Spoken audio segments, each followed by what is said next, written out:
24 अक्टूबर 2025 अदालत का एक ऐसा फैसला जो एक बार फिर से ज्ञानवापी मस्जिद के मुद्दे को मज़ीद संगीन बना सकता है।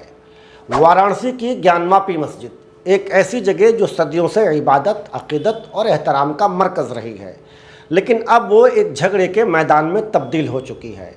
कुछ लोगों को लगता है कि मस्जिद के वज़ू खाने में शिवलिंग मौजूद है, जबकि कुछ दूसरे लोगों का मानना है कि शिवलिंग जैसा दिखने वाला आकार सिर्फ एक फव्वारा है। इस खींचातानी के दरमियान एक कानून, जिसे हम कहते हैं वर्शिप पैलेसेस एक्ट 1991, यही वो कानून है जो कहता है 15 अगस्त 1947 के बाद किसी इबादतगाह का मजहबी दर्जा तब्दील नहीं किया जा सकता।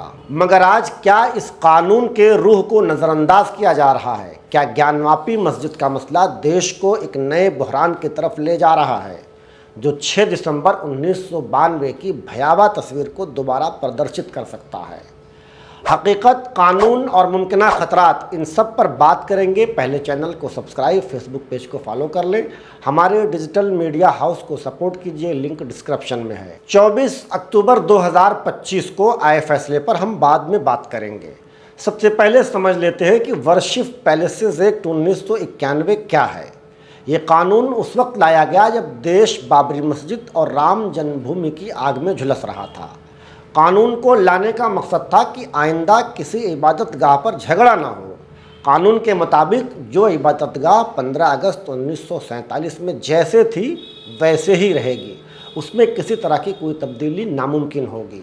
ऐसी इबादतगाहों के ख़िलाफ़ ना कोई नया मुकदमा होगा, ना कोई सर्वे, और ना ही किसी नई मिल्कियत की बहस। हर वो अमल जो धार्मिक विवाद पैदा करे उस पर फुल स्टॉप। लेकिन फिर सवाल ये उठता है कि अगर ऐसा है तो ज्ञानवापी केस अदालतों में कैसे चल रहा है? क्या अदालतें कानून तोड़ रही हैं या कानून का डेफिनेशन ही बदल रही हैं? ज्ञानवापी का मामला नया नहीं है। पहला मुकदमा साल 1991 में दर्ज हुआ। हिंदू फरीक का कहना है कि मस्जिद की बुनियाद एक कदीम मंदिर पर है और शिवलिंग इसका सबूत है। हिंदू फरीक शिवलिंग उसी आकार को कह रहा है जिसको मुस्लिम फरीक फव्वारा बता रहा है। मुस्लिम फरीक का कहना है कि ये मस्जिद सदियों से कायम है और वो पत्थर का ढांचा दरअसल वज़ू खाने का फव्वारा है।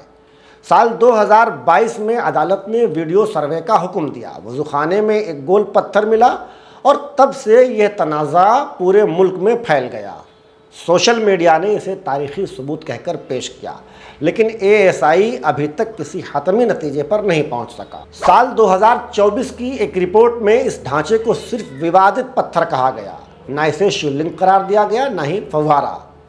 अब आते हैं अदालत की तरफ। इलाहाबाद हाई कोर्ट ने कहा कि यह मुकदमा काबिल समाअत है, यानी अदालत इसे सुन सकती है। सुप्रीम कोर्ट ने भी कहा कि शिवलिंग को महफूज रखो, लेकिन नमाज में रुकावट मत डालो। यहाँ ये कहा जा सकता है कि अदालत ने एक नाजुक तवाज़ुन बरकरार रखने की पूरी कोशिश की है। मगर सवाल ये है कि क्या सर्वे कराना या मुकदमा चलाना खुद वर्शिप पैलेसेस एक्ट 1991 की खुली खिलाफ वर्जी नहीं है? कानून कहता है कोई इबादतगाह अपनी मजहबी शनाख्त नहीं बदल सकती, मगर अदालत कहती है सच्चाई जानने के लिए सर्वे मना नहीं। यानी एक तरफ कानून, दूसरी तरफ तफ्तीश। यही वो लाइन है जहां पूरा मुल्क तकसीम हो गया। अब सबसे बड़ा सवाल ये है कि क्या मुल्क को एक बार फिर बाबरी मस्जिद जैसे रास्ते पर ले जाया जा रहा है, या ये शिवलिंग बनाम फव्वारा एक नया अयोध्या बनाने की साजिश है? अगर हर मस्जिद में मंदिर तलाश किया जाने लगा तो इस मुल्क का क्या होगा?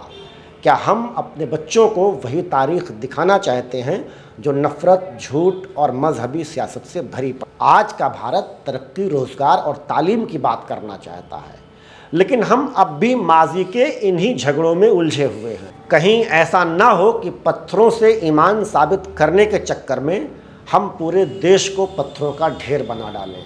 कई कानूनी माहिरीन का मानना है कि Gyanvapi case worship palaces act 1991 के रूह की खिलाफ वर्जी है। All India Muslim personal law board कहता है ये केस कानून तोड़ने की कोशिश है। ओवैसी ने कहा कि ये आईनी खिलाफ वर्जी है। दूसरी तरफ कुछ हिंदू तंजीमें कहती हैं कि हम सिर्फ सर्वे चाहते हैं, मिल्कियत नहीं। लेकिन सवाल ये है कि फिर इससे हासिल क्या होगा? फ़िलहाल अदालत का हर कदम पूरे मुल्क के जज्बात को मुतासिर कर सकता है। शायद यही वजह है कि सुप्रीम कोर्ट के चीफ जस्टिस ने कहा था एहतियात से चलना होगा, ये मज़हब नहीं अमन का मामला है। अब बात कर लेते हैं उस फैसले की जो ज्ञानवापी मसले को दोबारा से सुर्खियों में लाने का सबब बन रहा है। 24 अक्टूबर 2025 को वाराणसी की ज़िला अदालत ने एक फ़ैसला सुनाया। फैसला दोनों फरीकों की सहमति से आया। दरअसल वज़ू खाने का वो फव्वारा जिस पर हिंदू फरीक शिवलिंग होने का दावा कर रहा है, अदालत के एक फ़ैसले के बाद उसे सीज कर दिया गया था, जिसके बाद ज्ञानवापी वज़ू खाने पर एक कपड़ा डालकर उसे महफूज कर दिया गया। अब अदालत ने कहा है कि कपड़ा तब्दील करो, लेकिन एहतराम से, कोई नारेबाजी नहीं, कोई हंगामा नहीं, सिर्फ कानून के मुताबिक कार्रवाई की जाए। लेकिन अब देखना यह है कि 29 अक्टूबर 2025 को जब ये कपड़ा तब्दील किया जाएगा, उस वक्त कानून की कितनी पासदारी अमल में लाई जाएगी। ज्ञानवापी का फैसला शायद जल्दी ना आए और बहुत मुमकिन है कि इस मसले को भी बाबरी मस्जिद की तरह तूल दिया जाए, एक लंबी प्रक्रिया से गुजारा जाए और बाद में ज्ञानवापी एक और बाबरी मस्जिद की तारीख को दोहराए। अदालत का फैसला चाहे जो आए, लेकिन हमें ये नहीं भूलना चाहिए कि अगर हम वर्शिप पैलेसेस एक्ट 1991 को कमज़ोर करते हैं तो हम इस देश को तोड़ देंगे। हमें इस बात का अहद करना चाहिए कि हम इस देश को टूटने नहीं देंगे। हम कानून के साथ हैं, नफ़रत के नहीं। फ़िलहाल आज सिर्फ इतना ही। आपको हमारी ये वीडियो कैसी लगी कमेंट करके ज़रूर बताएं। शुक्रिया।